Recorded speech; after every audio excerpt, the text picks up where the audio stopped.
दोस्तों, सावन का महीना शिव भक्तों के लिए प्यार की सौगात लेकर आता है। यही वो महीना है जिसे हम प्यार का महीना भी कहते हैं। साथ ही साथ शिव भक्त बड़ी जोरों शोरों के साथ सावन के महीने का बड़ी ही बेसब्री से इंतजार करते हैं। सावन में भगवान शिव धरती पर आकर अपने हर भक्त के घर में वास करते हैं और उनकी सच्ची भक्ति से धन धान्य करते हैं। सावन का हर एक दिन बहुत ही शुभ माना जाता है। हर दिन पवित्र होता है। हर दिन भगवान शिव की पूजा की जाती है। लेकिन सोमवार के व्रत की बात ही कुछ और होती है। दोस्तों, सच्चे दिल से लिखें हर हर महादेव ओम नमः शिवाय और हमारे चैनल को सब्सक्राइब करके इस बेल आइकन को जरूर दबाइएगा। दोस्तों, अब जानते हैं सावन के इस पवित्र महीने में कितने सोमवार पड़ेंगे और आपको कितने व्रत रखने हैं। आइए जानते हैं। सावन का पहला सोमवार व्रत 18 जुलाई दिन सोमवार है। दूसरा सोमवार व्रत 25 जुलाई। सावन का तीसरा सोमवार व्रत 1 अगस्त। सावन का पवित्र चौथा व्रत 8 अगस्त के दिन पड़ेगा। दोस्तों, ऐसे में कुल मिलाकर 4 सोमवार पड़ेंगे और अंत में 12 अगस्त यानी शुक्रवार के दिन सावन समाप्त हो जाएंगे। दोस्तों, ऐसे में हम जानते हैं सावन के इस पवित्र महीने में कौन सी गलती नहीं करनी चाहिए जिससे कि शिव नाराज ना हो। और सावन व्रत में ये फल तो कभी मत खाना, नहीं तो भगवान भोले बाबा आपसे क्रोधित हो सकते हैं। आपका व्रत टूट सकता है। आइए जानते हैं कुछ ऐसी सावधानियां जिसे भूल कर भी नहीं करनी चाहिए। दोस्तों, नंबर 1, शास्त्रों में कहा गया है कि व्रतधारी को उधार मांगकर फल आदि नहीं खाना चाहिए। इससे पाप लगता है और व्रत अधूरा रह जाता है। सोमवार का व्रत हो या कोई भी व्रत क्यों न हो, पड़ोसियों से मांगकर भी व्रत आदि में फल वगैरह नहीं खाना चाहिए। व्रत में उधार मांगकर खाने से व्यक्ति का व्रत झूठा हो जाता है। ईश्वर की शरण में आने पर व्यक्ति को झूठ नहीं बोलना चाहिए, कर्ज नहीं लेना चाहिए, चुगली आदि नहीं करना चाहिए, उधार मांगकर भी नहीं खाना चाहिए। अगर आपको कोई अपनी मर्जी से खाने के लिए व्रत में कुछ देता है तो उसे आप खा सकते हैं, लेकिन व्रत में कम से कम उधार मांगकर फल आदि नहीं खाना चाहिए। इससे पाप लगता है और व्यक्ति की पवित्रता भंग हो जाती है। दोस्तों, नंबर 2, सोमवार का व्रत हो या सावन का व्रत, आपको नाशपाती नहीं खाना चाहिए।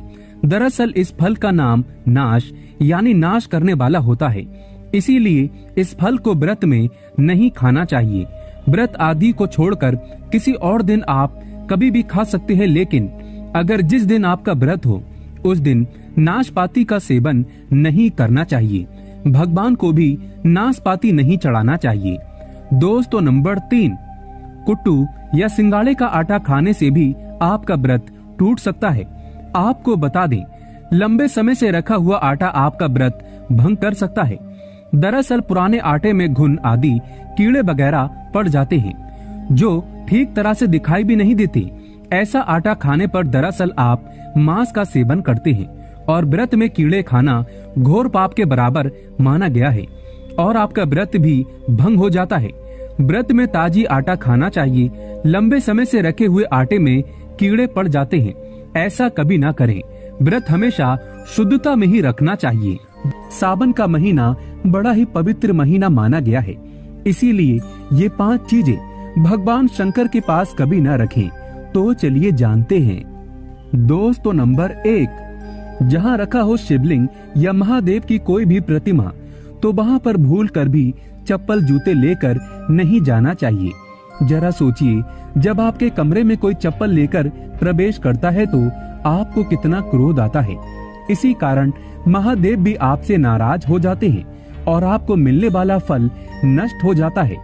ऐसे में मंदिर में नंगे पांव ही प्रवेश करना चाहिए, क्योंकि चमड़े की चप्पल हमेशा अशुद्ध रहती है। इससे देव शक्ति नाराज होती है। दोस्तों, नंबर 2, अक्सर महिलाओं को मासिक धर्म आ जाता है और वो बिना किसी को बताए पूजा पाठ कर लेती हैं, जो कि शास्त्रों में वर्जित माना गया है। इस समय महिलाओं को जानकर भी अनजान नहीं बनना चाहिए। अगर आपको मासिक पीड़ा है तो घर के बने मंदिर में या बाहर बने मंदिर में कभी प्रवेश नहीं करना चाहिए। इससे देव शक्तियां नाराज होकर आपसे क्रोधित हो सकती हैं। ऐसे समय में शिवलिंग को छूना घोर पाप के बराबर माना गया है। जरा सोचिए, ऐसी अवस्था में जब महिला को बुरा लगता है तो ईश्वर को कितना बुरा लगेगा। इसीलिए महिलाओं को ऐसी अवस्था में मंदिर, यात्रा, घर में पूजा पाठ, भगवान की प्रतिमा को छूना या तुलसी में पानी भी नहीं डालना चाहिए। तुलसी का पौधा भी सूख जाता है। जब देव शक्तियाँ नाराज होती हैं तो लाजमी है कि घर में कंगाली और गरीबी, लड़ाई झगड़े होने लगते हैं। ऐसा कभी मत करना। दोस्तों, नंबर 3, शास्त्रों में बताया गया है कि जहाँ होता है शिवलिंग तो वहाँ पर सभी शक्तियाँ सक्रिय रहती हैं। अगर घर में होता है शिवलिंग तो वह व्यक्ति महादेव की कृपा सदैव पा लेता है। वास्तु शास्त्र के अनुसार शिवलिंग से हर वक्त ऊर्जा का संचार होता रहता है। इसीलिए शिवलिंग पर जल धारा हमेशा होनी चाहिए, जो ऊर्जा को शांत रखता है।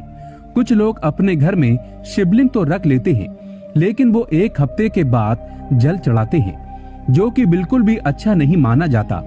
अगर आप जल नहीं चढ़ा सकते तो आप अपने घर में शिवलिंग स्थापित कभी ना करें, जो कि गरुड़ पुराण में बताया गया है। इससे उल्टा घर में विनाश होता है। दोस्तों, नंबर 4, शास्त्रों में बताया गया है कि तुलसी और महादेव का बैर माना गया है। इसी कारण तुलसी में शिवलिंग और गणेश की प्रतिमा को नहीं रखा जाता। कई लोग जाने अनजाने में शिवलिंग को तुलसी में रख देते हैं और घर में परेशानियां आना शुरू हो जाती हैं। इससे महाशक्तियां क्रोधित हो जाती हैं। शिवलिंग पर तुलसी भी नहीं चढ़ाना चाहिए। तुलसी में और शिवलिंग में कुछ दूरी होना चाहिए। दोस्तों, नंबर 5, घर का मंदिर या बाहर का मंदिर, किसी भी मंदिर में ऐसे व्यक्ति को प्रवेश नहीं करना चाहिए जिसने स्त्री प्रसंग अर्थात संभोग किया हो या उसने मांस खाया हो। अगर आप शारीरिक रूप से गंदे हैं तो मंदिर के आसपास भी नहीं जाना चाहिए। घर के बने मंदिर में कोई कपड़ा आदि डाल देना चाहिए। जरा आप ही सोचिए, क्या आप मांस खाकर या स्त्री के साथ शारीरिक संबंध बनाकर भगवान के पास जाएंगे और क्या वो आपसे प्रसन्न होंगे? बिल्कुल भी नहीं। वो आपसे क्रोधित हो सकते हैं और आपसे नाराज हो जाएंगे। शास्त्रों में इसे घोर पाप माना गया है। इससे व्यक्ति नरक में जाता है। ऐसा दुष्ट स्वभाव मनुष्य के बर्बादी का कारण माना गया है। ऐसा ना करें। ईश्वर के सामने हमेशा नहा धोकर मन पवित्र लेकर ही जाना चाहिए। इससे सभी शक्तियाँ आपसे प्रसन्न रहती है। दोस्तों, सावन के महीने में महादेव को ऐसे बेलपत्र कभी मत चढ़ाना, बहुत ही अशुभ माना जाता है। दोस्तों, पौराणिक मान्यताओं के अनुसार बेलपत्र चढ़ाने से शिवजी का मस्तक शीतल रहता है।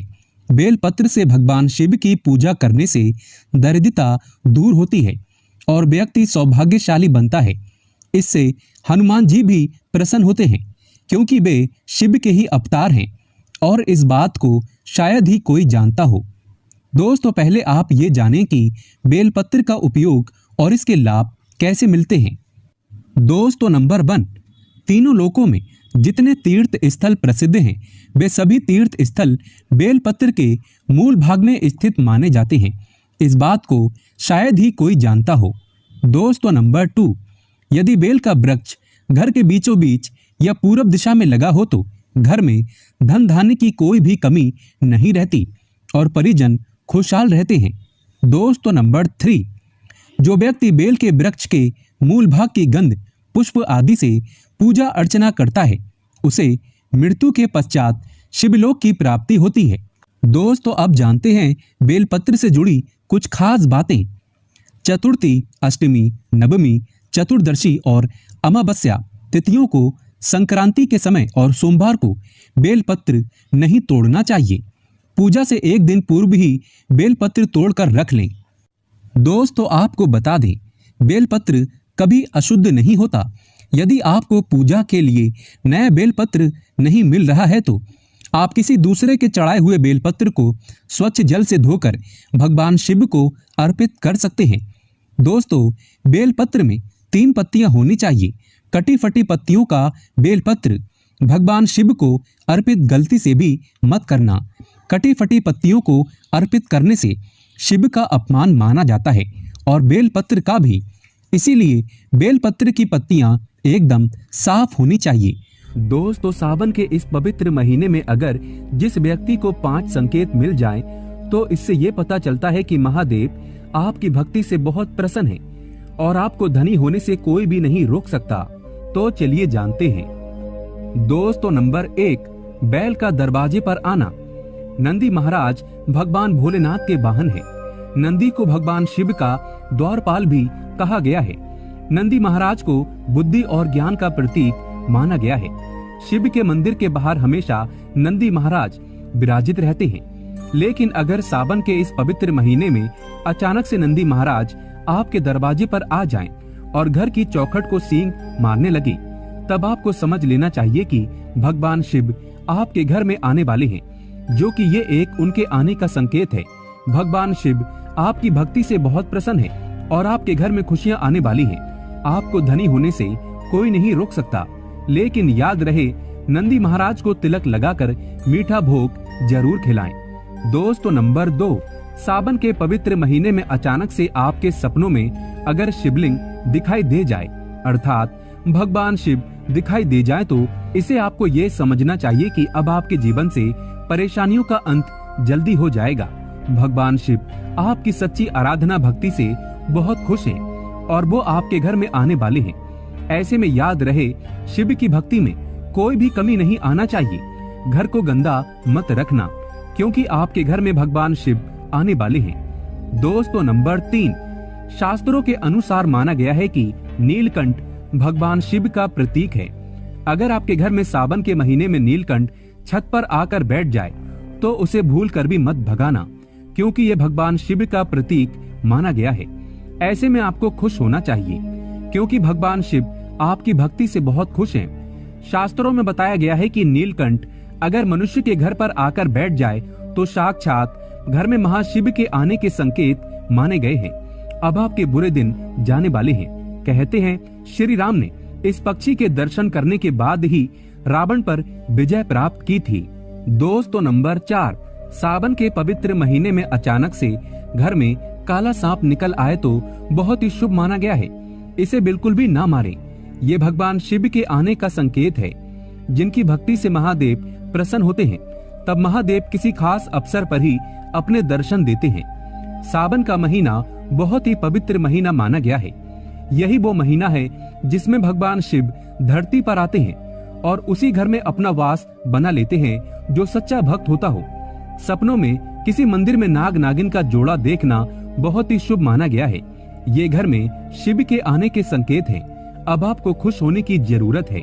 दोस्तों, नंबर 5, सावन के शुभ अवसर पर सोमवार के दिन डमरू की आवाज, घंटियों की आवाज सुनाई दे जाए तो ये अत्यंत शुभ माना गया है।